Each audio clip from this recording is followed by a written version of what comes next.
Ok, entonces estamos en este capítulo, el capítulo número 6, que es el de Fundamentos de Mecánica Cuántica. Sin dar muchas vueltas, vamos a decir lo siguiente, ¿de acuerdo?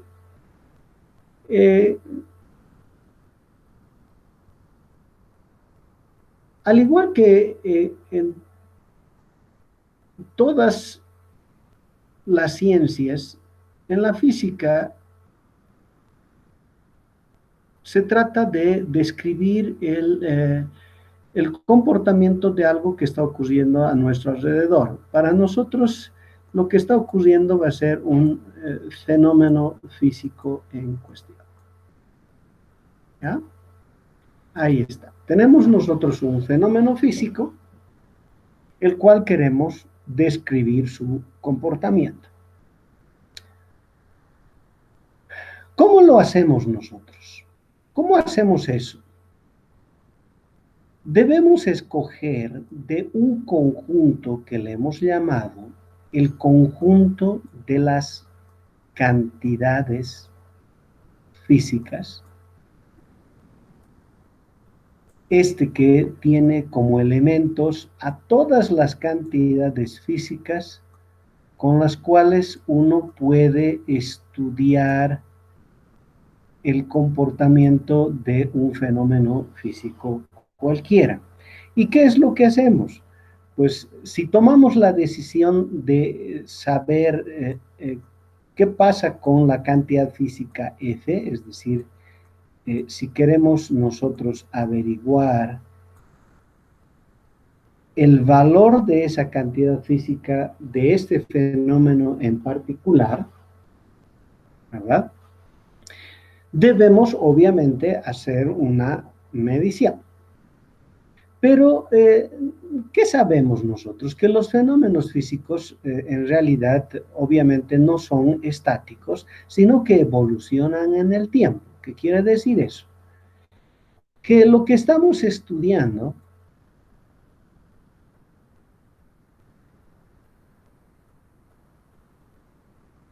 en general varía a medida que transcurre el tiempo.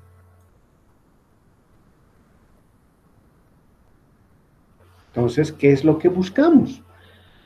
Normalmente lo que hacemos es determinar el valor de alguna cantidad física en algún instante de tiempo en particular. Pero nuestro interés no es solo conocer en un instante de tiempo en particular, sino conocer la evolución completa de este fenómeno físico. Dicho de otra manera, obtener el valor de esa cantidad física en cualquier instante de tiempo mientras el sistema físico evoluciona. ¿De acuerdo? Ok, entonces, ¿cómo hacemos esto? Nosotros ahora estamos tratando sistemas físicos, estos nuestros fenómenos físicos. En realidad, ¿qué es? En realidad es la evolución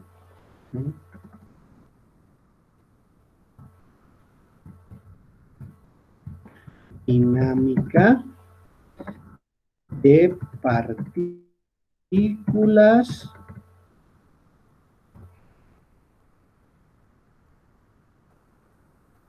del micromundo. Esos son los sistemas físicos que a nosotros nos interesa describir. ¿Por qué? Porque finalmente lo que sucede con los objetos del macromundo, de alguna manera ya tienen claramente establecidos la física que permite hacer eso, ¿verdad? Entonces, redondeando el problema, nosotros queremos estudiar la evolución dinámica de estos sistemas físicos, es decir, de partículas que viven en el micromundo. ¿Quiénes son estas? Las partículas fundamentales, como los electrones, los protones, los neutrones, Podemos ir un poco más adelante y hablar, digamos, de núcleos, de átomos, de moléculas. Todas esas son partículas del micromundo. Entonces, nuestro deseo es estudiar la evolución dinámica de esas partículas. ¿Cómo lo hacemos? Pues a través de cantidades físicas, pero que repito, sabiendo que estos sistemas evolucionan en el tiempo, ¿verdad? Nos gustaría pues poder medir el valor de una cierta cantidad física o de un conjunto de cantidades físicas, no solo en un instante, sino en todos los instantes durante un proceso de evolución. ¿De acuerdo? Entonces, ese es el objetivo. Y para eso se ha construido un capítulo de la física que se conoce como mecánica cuántica. ¿De acuerdo? Entonces, la mecánica cuántica es aquella física que nos va a permitir resolver este problema. ¿Está claro?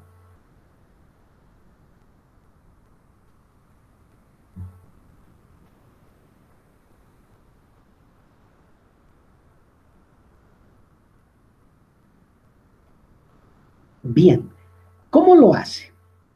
¿Cómo lo hace? La mecánica cuántica dice que en realidad deberíamos nosotros construir paralelo a este conjunto de cantidades físicas, un conjunto,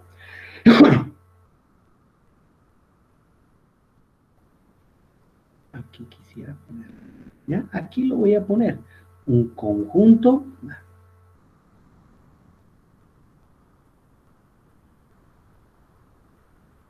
que se conoce como el conjunto de los operadores. Voy a poner con Q porque es así que normalmente se interpreta, ¿ya? El conjunto de los operadores cuánticos asociados a este conjunto de cantidades físicas. ¿Qué estoy diciendo? Que para cada elemento de este conjunto existe un elemento de este otro conjunto y así, por ejemplo, si existe este elemento que es F, la cantidad física F, en este conjunto habrá un operador cuántico que para diferenciarlo de la cantidad física le vamos a poner nosotros un sombrerito encima. ¿Sí?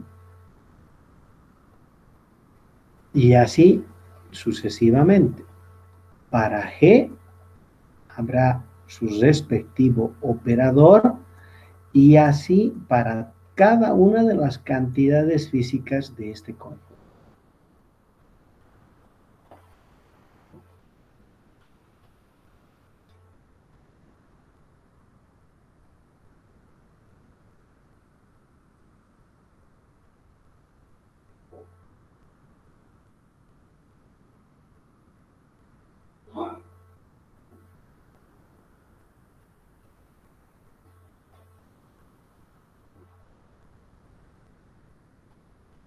Para que lo puedan entender, tal vez les sirva como ejemplo lo siguiente. Suponiendo que como sistema físico nosotros estamos tomando a una persona, ¿ya? Un ser humano, ¿de acuerdo? Entonces, si el sistema físico fuera el ser humano, y nosotros de él quisiéramos conocer un conjunto de cantidades que nos diga algo acerca de ese ser humano, digamos, podríamos tomar en cuenta la salud o el estado físico de ese individuo, ¿de acuerdo? Entonces, habrá un conjunto de cantidades que nos muestran ese estado de salud de ese individuo. A ver, por ejemplo, podríamos nosotros querer saber el estado de salud de la vista, ¿de acuerdo? Quisiéramos saber algo acerca sobre cómo está la vista de este individuo. Esto podría ser F. Quisiéramos saber, digamos, cómo están los riñones de este individuo. Entonces, ahí está, y eso es G. Quisiéramos saber cómo está el corazón de ese individuo, y así sucesivamente. Imagínense, el conjunto es grande, ¿verdad o no? ¿Por qué? Porque este individuo tiene, pues, muchos órganos que representan al total del individuo. Conocer esa información significa saber el estado de salud de este individuo. ¿Ok? Ahora, la pregunta es, ¿cómo, por ejemplo, yo podría hacer para obtener información del individuo sobre el estado de salud de la vista? En esa lógica, en este conjunto, F sombrero sería el especialista que nos permite obtener esa información. Cuando hablamos de salud, el especialista relacionado con la visión es el médico oftalmólogo, ¿verdad? ¿Ah? Si hablamos de salud, entonces cada una de estas cantidades tiene como especialista un médico, pero un médico especializado en algo. Este es un oftalmólogo. Si este quiere saber el estado de los riñones, seguramente habrá un especialista que le permite ver el estado de los riñones, ¿verdad? Si necesitamos saber nosotros el estado del corazón, habrá un especialista que nos diga cómo se encuentra el corazón de este individuo. Entonces, de esa manera nosotros comprenderemos cómo actúa la mecánica cuántica para resolver este problema, ¿verdad?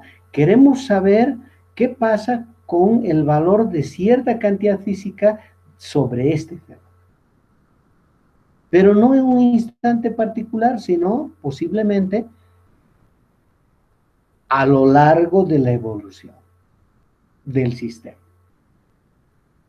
Entonces, para eso se han ideado, a partir del conjunto de las cantidades físicas, un conjunto que va a permitir sacarle esa información del sistema. Y es el conjunto entonces de los operadores cuánticos. Ahora, existe una manera de hacerlo y es la siguiente. Como nosotros estamos describiendo a las partículas del micromundo, ahora debe estar completamente claro de que este sistema físico pues está descrito por una función de onda. ¿De acuerdo? ¿Quién representa al sistema físico? Hemos visto. Debemos comportar a él como onda. Por tanto, hay una onda que describe a este sistema físico. Y sabemos que es la función de onda. Entonces, ¿qué ocurre? Que alguno de estos especialistas pues actúa sobre el sistema, ¿para qué? Para obtener esta información. Entonces, ¿qué es lo que ocurre? Que nuestro problema en el fondo radica en lo siguiente. De la acción de un operador sobre la acción es siempre de izquierda a derecha. La acción de nuestro especialista sobre la función que representa al sistema y resultado de eso, obviamente, lo que estamos buscando, es decir, la cantidad física en cuestión. Por supuesto que ustedes van a estar de acuerdo conmigo que yo escriba de esta forma. Es decir, esto también debe aparecer en el otro miembro, porque faltaría que luego de que actúe el oftalmólogo sobre el individuo ya no exista. No, no, no. Vamos a obtener información acerca del estado de la salud de la vista, pero obviamente el individuo continúa ahí. Entonces, esta es la lógica de la mecánica cuántica, ¿de acuerdo? La acción de un operador sobre la función de onda que describe al sistema físico que debe entregarnos la información que buscamos. Esto, desde el punto de vista matemático, se llaman ecuación de autovalores y autovectores, ¿de acuerdo? Pero seguramente en su curso de álgebra ustedes han visto una cosa así. En su curso de álgebra, esto representa una matriz, esto un vector, esto una matriz y esto un vector. Motivo por el cual, toda vez que se construye la matriz, a partir de una matriz se pueden obtener los autovalores y las autofunciones. ¿De acuerdo? Ok, muy bien. Pero ese es un detalle que en este momento lo podemos dejar de principio. Lo que es importante es que ustedes entiendan esta lógica. Ahora bien, de todos los problemas que uno puede plantear, fíjense, porque para cada cantidad física, al haber un operador, hay tantos problemas como cantidades físicas uno quiera medir. Hay un problema en particular que es el mayor problema que de alguna manera ayuda a que se resuelvan la mayor parte de las incógnitas de manera inmediata. ¿De acuerdo? Ese problema se conoce como la ecuación de Schrödinger.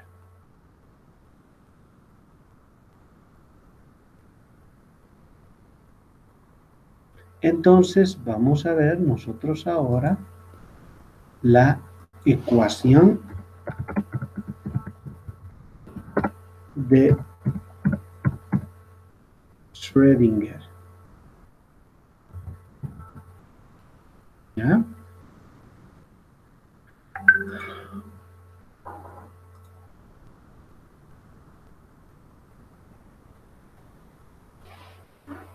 Ok, entonces repito, de todos esos problemas hay un problema que es el problema principal que si uno lo resuelve, pues prácticamente tienes resuelto todo, ¿ya?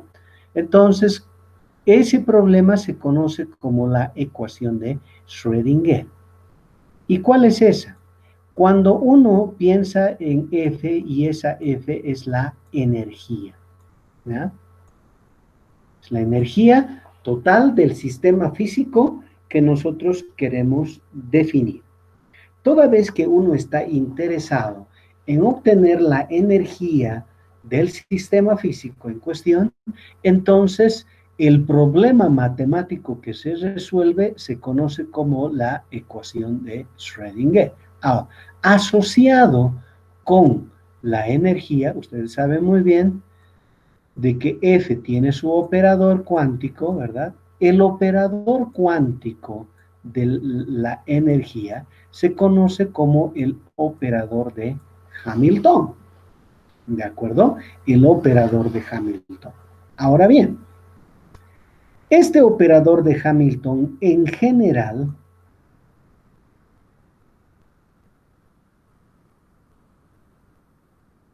depende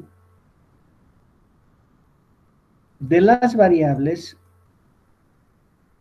de espacio y tiempo, ¿verdad? En cuyo caso, toda vez que uno aplica este operador, voy a poner acá una línea para la separación y voy a decir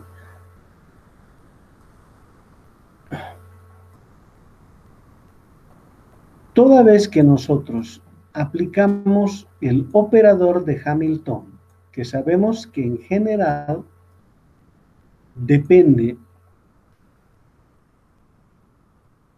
de R y T, sobre la función de onda que describe el sistema físico, que sabemos que en general también es una función que depende de R y T, ¿verdad? Según Schrödinger, eso debe ser igual a I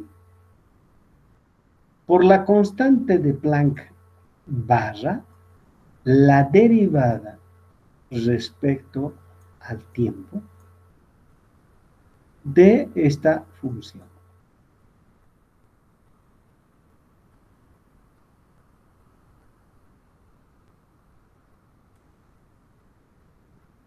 ¿ya? Esto aquí es que se conoce como la ecuación de Schrödinger, ¿ya? Toda vez que nosotros queremos determinar la energía del sistema, entonces debemos resolver esta ecuación que se conoce como la ecuación de Schrödinger. Ahora, lo importante de todo esto es obviamente, primero, construir esta función para luego, obviamente, obtener como resultado la función que describe a nuestro sistema. En otras palabras, lo que estoy diciendo, esto debemos nosotros construir, ¿de acuerdo? Ahora, ¿cuál es en verdad la incógnita? La incógnita es obviamente la función que va a describir al sistema.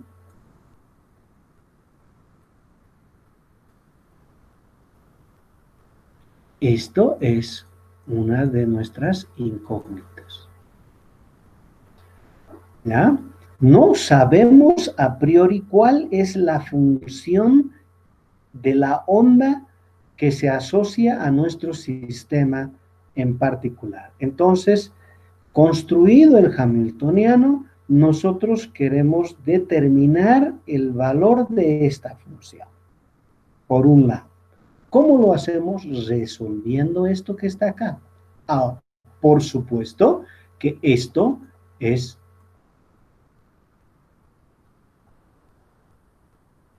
la incógnita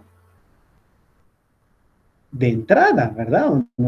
Habíamos dicho que nosotros queremos conocer la energía del sistema. Entonces, esto es parte de lo que contiene esta función. Entonces, ¿qué es lo que nos dice Schrödinger?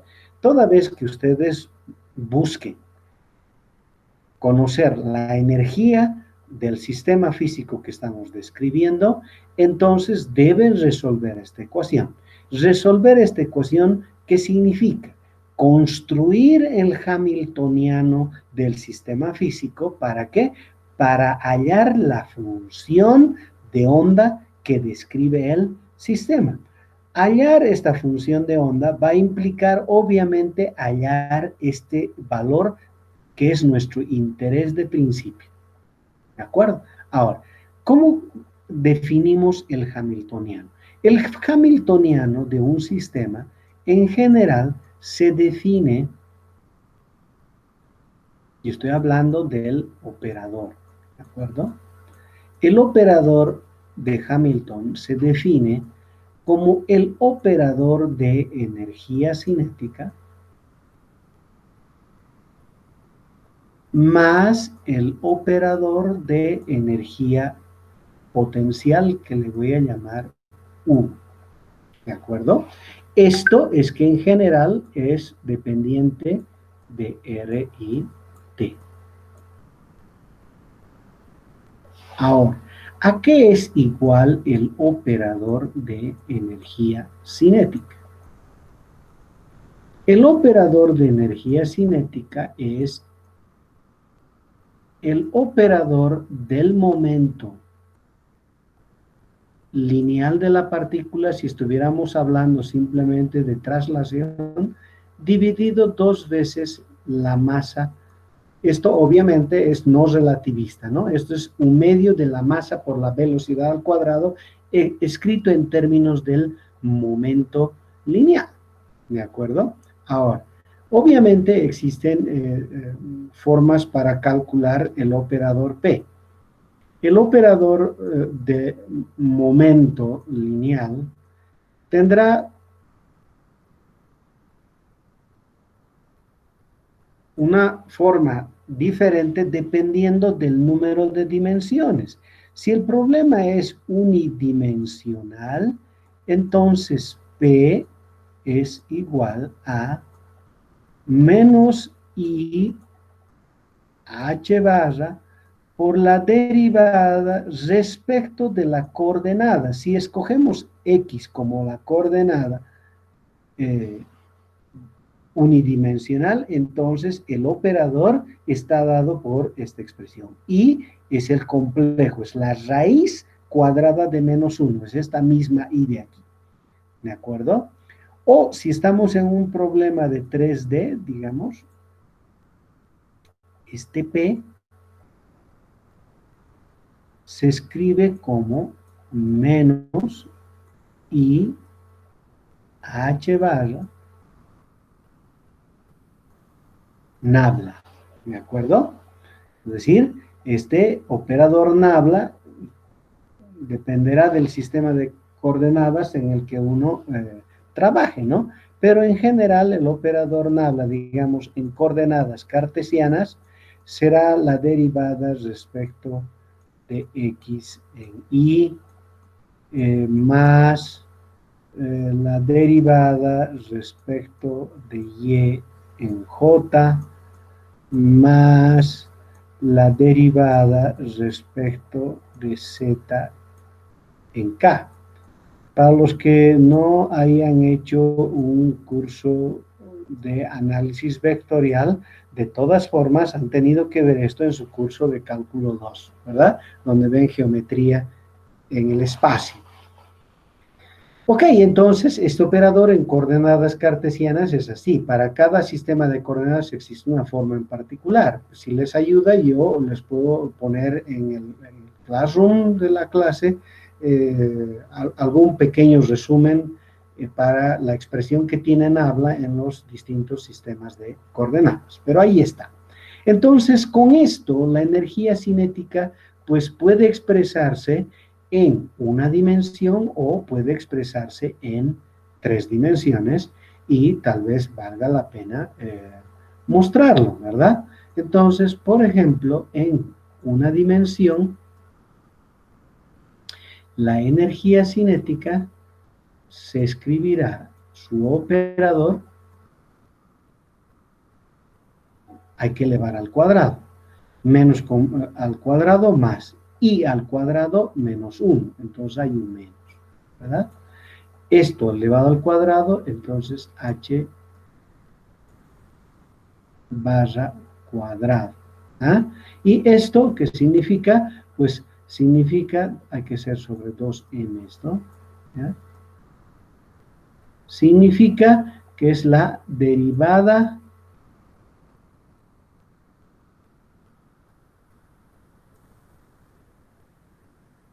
respecto de x, ¿de acuerdo?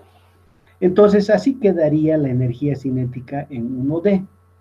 Si nosotros ahora escribimos en 3D, este término de energía cinética sería igual a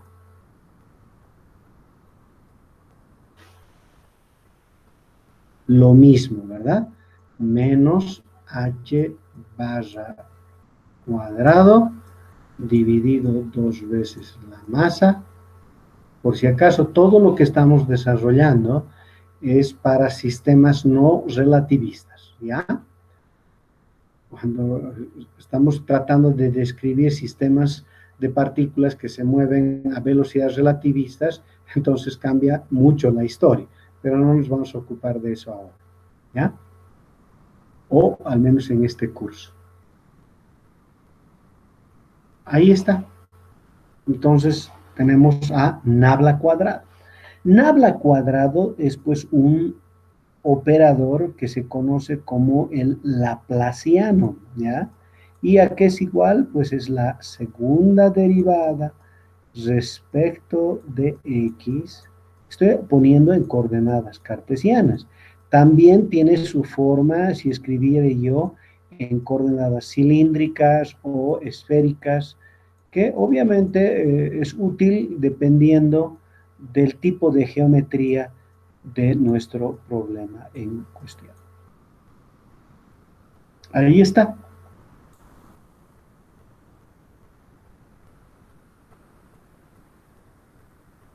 Ok, entonces esa es la energía cinética. Entonces, ¿qué ocurre? Que esta ecuación, cuando uno introduce esto, entonces también se llama la ecuación de Schrödinger, solo que ahora ya está un poco de manera explícita, ¿ya? Para los primeros problemas que nosotros vamos a resolver, yo voy a escribir la versión unidimensional.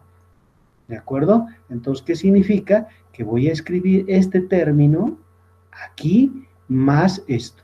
Y todo lo voy a aplicar sobre esta función. Entonces, ¿qué me va a dar?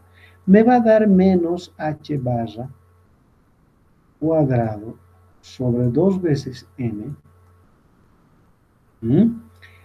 Fíjense, la segunda derivada, ¿de qué? De psi. Claro, como es unidimensional, ahora ya no es r, ¿no? Sino sería x y obviamente t, ¿verdad? ¿Entienden? Esto es el caso general. Pero si estuviéramos en una dimensión, este r es simplemente x, ¿no? Más este operador. Ahora, cuando hablamos de este operador, voy a decir que el operador de una función de este tipo es exactamente igual a su misma función. Entonces, esto es simplemente u de rt. ¿Ya?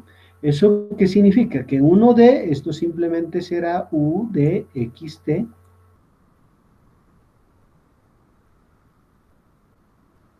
Todo, fíjense, eso está aquí, multiplicado por la función psi de xt. Y eso debe ser igual a esta expresión que se mantiene igual y h barra derivada con respecto al tiempo de la función en xt.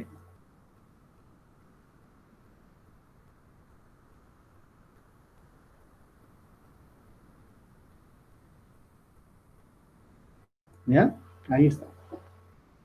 Ok, entonces esta sería la ecuación de Schrödinger unidimensional, ¿verdad? Y si ustedes desean, la versión 3D de esto sería menos h barra elevado al cuadrado dividido 2m por nabla cuadrado, nabla cuadrado, ahí está, ¿de qué? De psi de rt.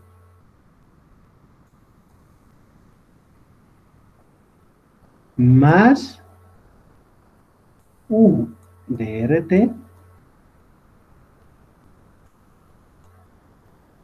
por psi de rt.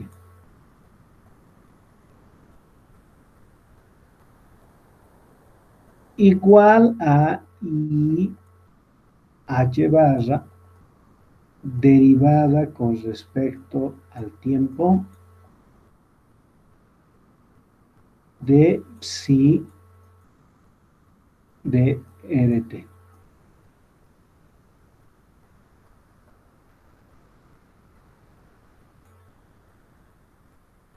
Ahí está.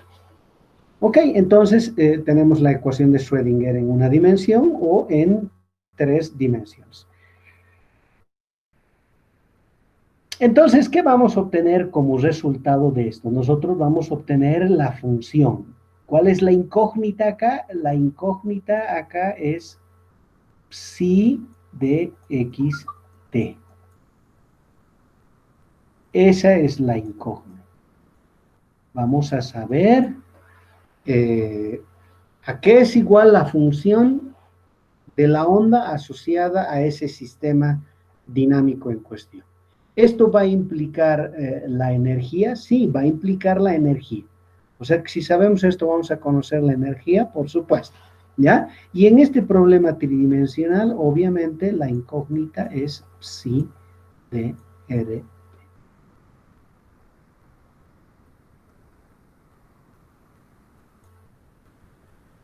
En este problema, ¿El hallar esto implica haber hallado E? Sí, eso es. Ok. Entonces, de eso se trata. Ahora ustedes dirán, bueno, no parece tan claro este negocio. A ver, voy a recurrir al caso de las ondas electromagnéticas. Suponiendo que la radiación electromagnética se va a describir en forma de onda, nosotros habíamos visto de que era conveniente usar a una cantidad física para describir a la onda electromagnética. ¿Pueden decirme ustedes cuál es esa cantidad física que describe por completo a la onda electromagnética?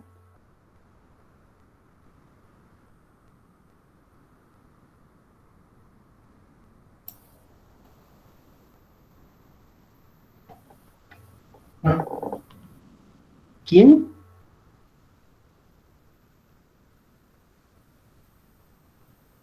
Bueno, parece que se les ha ido, pero es el campo eléctrico.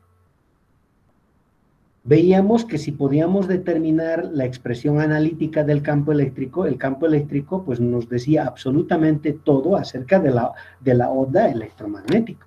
Podríamos saber la amplitud, podríamos saber su longitud de onda, su dirección de propagación, su velocidad de propagación, pero si conocíamos el campo eléctrico podíamos también saber el campo magnético. ¿Por qué? Porque hay una relación entre los dos. Y también podíamos, a partir de saber la expresión del campo eléctrico, por ejemplo, saber la energía que propaga, cuánto momento transfiere, absolutamente todo estaba en función del campo eléctrico. Es decir, conociendo el campo eléctrico podíamos saber todo acerca de la onda. Lo mismo es esto. Lo mismo es esto. Esta es la ecuación que me va a permitir encontrar la función que describe la onda de materia. Y conociendo esto, pues podemos saber todo el resto. Por eso es que este problema es el problema principal. Yo determino la función de onda y una vez que conozco la función de onda, pues de la misma puedo obtener lo que desee. ¿Cómo? Ahora vamos a ver cómo. ¿Mm? Bien.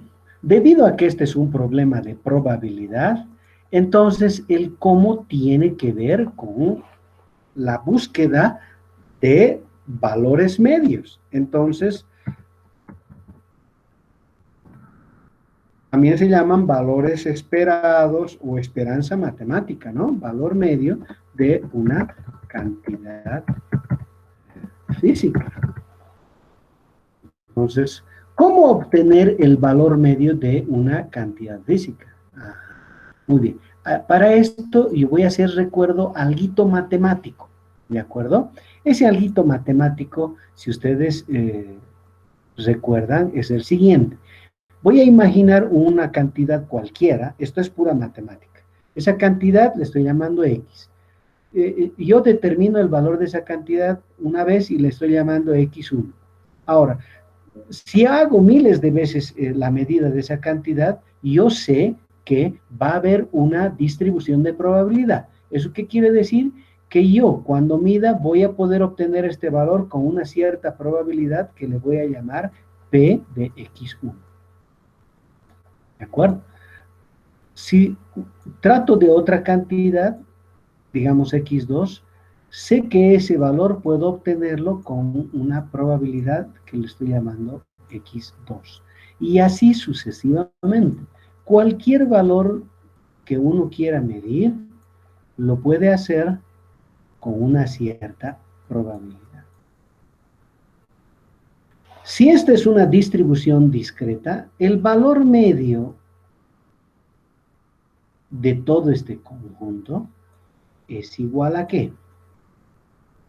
A la suma en I de 1 hasta N del producto de cada una de ellas por su respectiva probabilidad. Eso ya lo sabemos muy bien.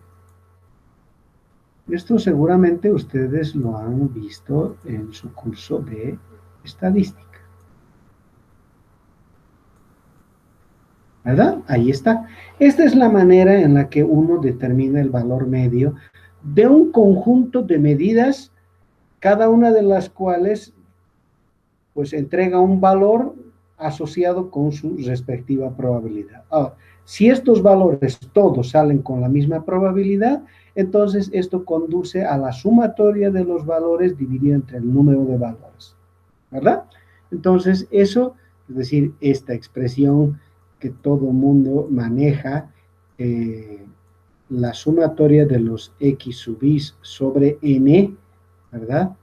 Eso es solo cierto cuando las probabilidades de obtener esos valores para cada uno de ellos es la misma, ¿verdad? Esto es cierto, repito, cuando sucede esa situación. Pero en general, cuando la probabilidad de obtener cada uno de esos valores es diferente, hay que hacer esta medición. Ahora, si esto en vez de ser un espectro discreto, fuere un continuo, entonces el valor medio tendría que obtenerse por medio de una integral de x de p de x, diferencial de x, y abajo obviamente se encuentra la integral de la probabilidad. Lo que sabemos de las matemáticas, ¿no? ¿Ah? Si es que en vez de una distribución discreta tenemos más bien una distribución continua, entonces el valor medio de una cantidad física se va a determinar por esta expresión. Entonces no es nada alejado de esta situación lo que vamos a hacer. Pero debido a que ya hemos calculado nosotros la función, es decir, nosotros conocemos esta cantidad, ¿verdad? Esto ya lo sabemos. Que fuere en una o en tres dimensiones, igual, ya lo sabemos. ¿De dónde? Pues de haber resuelto la ecuación de Schrödinger. Ahora bien, ¿cómo obtenemos el valor de una cierta cantidad física? Bueno, como, como sabemos que la descripción es probabilística, entonces solo tiene sentido el valor medio de una cierta cantidad. Ahora, si pensamos en la cantidad física F, ¿cuál es su valor medio? Sabemos que esto es lo que debemos obtener, pero también sabemos que debemos obtener su incertidumbre. Perdón.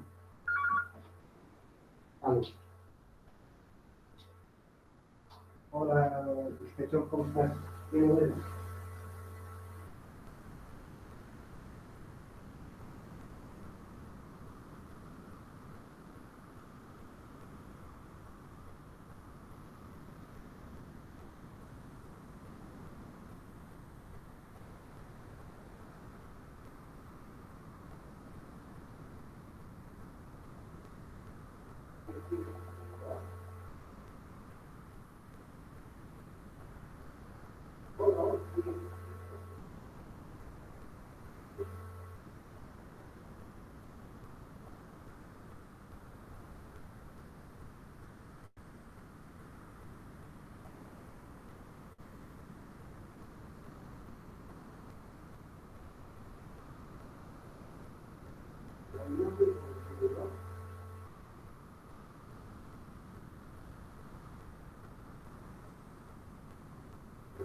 Bien, entonces, toda vez que estamos buscando nosotros definir el valor de una cierta cantidad física, ya hemos visto que es importante determinar el valor medio de la misma y obviamente su incertidumbre. Entonces, ¿cómo hacemos esto? Como sabemos que en general esta es una función de tipo continuo, debemos nosotros pensar en esta situación. ¿Qué quiere decir? Vamos a determinar midiendo el valor de esta cantidad física de esta manera. Quiere decir, la integral sobre todo el espacio, esto que ustedes están viendo lo voy a reescribir de la siguiente manera. ¿De acuerdo?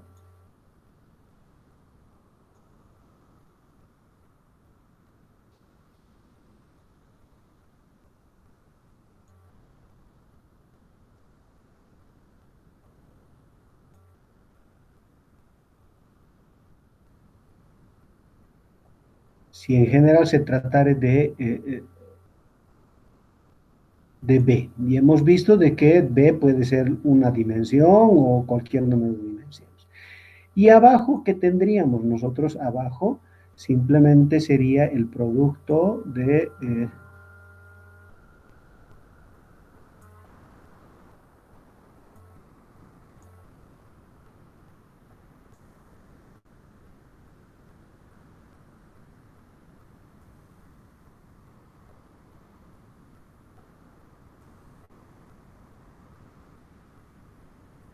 sobre todo el volumen.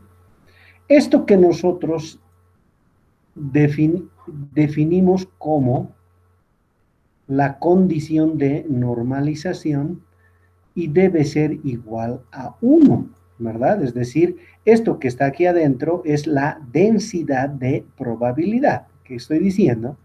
La densidad de probabilidad es igual al producto, o si ustedes quieren, al módulo cuadrado de esto.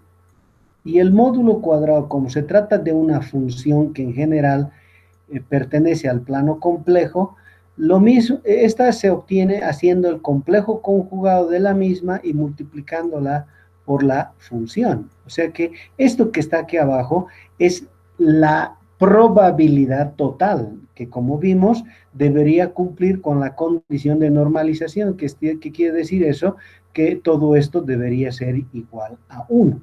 Entonces,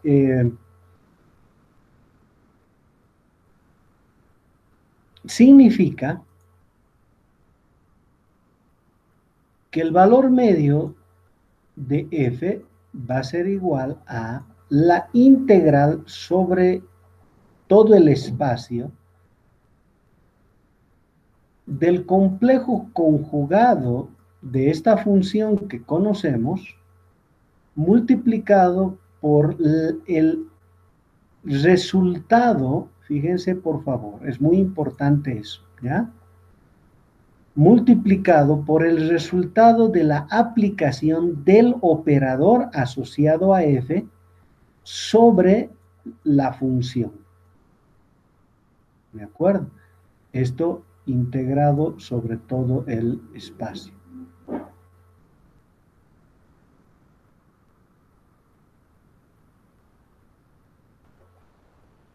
¿Está bien? Entonces ahí está. Así es como vamos a calcular nosotros el valor medio de una cierta cantidad física, una vez que hemos determinado la función de onda. ¿De acuerdo? Ahí está. Eso es el procedimiento. Si ustedes desean, yo puedo hacer algo más para ayudarles a la evaluación de esto. Primero, este es el paso número 1. ¿De acuerdo? La aplicación del operador sobre la función. Paso 2. El producto de esto por este resultado. ¿Qué quiere decir? Ese es el paso 2. Y finalmente, el paso 3 es la integral.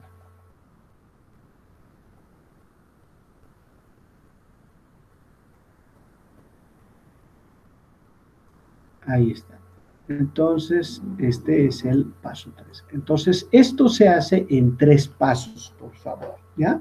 A partir de esto, si ustedes desean, debemos nosotros, tal vez, de entrada, evaluar el complejo conjugado del mismo. ¿Cómo se obtiene el complejo conjugado de un número complejo? Ya. Si yo tuviera un número complejo que le estoy llamando z, le estoy llamando a ese número un número complejo. Y en general, saben que un número complejo tiene una parte real, pero una parte imaginaria. Su conjugado, o llamado su complejo conjugado, es simplemente el mismo, solo que cambiado el signo, ¿de acuerdo? A la parte imaginaria. Entonces, toda vez que ustedes vean la parte imaginaria, le cambian el signo y eso es el complejo conjugado. Eso es que viene acá. Ahora, como f tiene su operador, la primera acción es f sobre la función. Eso es lo que está.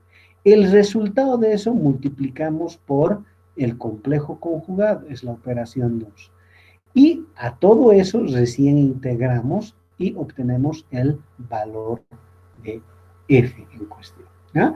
Nosotros ya sabemos cómo calcular la incertidumbre. Y si ustedes quieren, para recordar, había sido igual a que la incertidumbre en f es simplemente la raíz de el valor medio del cuadrado de f menos el cuadrado del valor medio, ¿no? Eso es. Entonces, si yo quisiera, por ejemplo, obtener este valor, ¿cómo haría? ¿A qué sería igual el valor medio de f? ¿A qué sería igual? Sería igual a la integral sobre toda la región, complejo conjugado, en vez de f sombrero, ahora tendría f sombrero elevado al cuadrado, ¿verdad? F su operador, perdón, esto es cuadrado, ¿verdad? Ahí está. Así obtendríamos. De esa manera, ustedes pueden hacer en el mismo orden, meter el resultado acá, meter el resultado acá y obtener la incertidumbre. Por tanto, ya conocemos el valor de la cantidad física en cuestión. ¿Ya? Esa es la manera en la que hacemos nosotros las operaciones en la mecánica cuántica.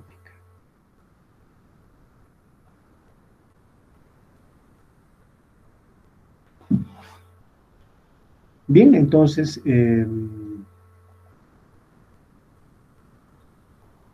la siguiente clase continuamos, ¿ya?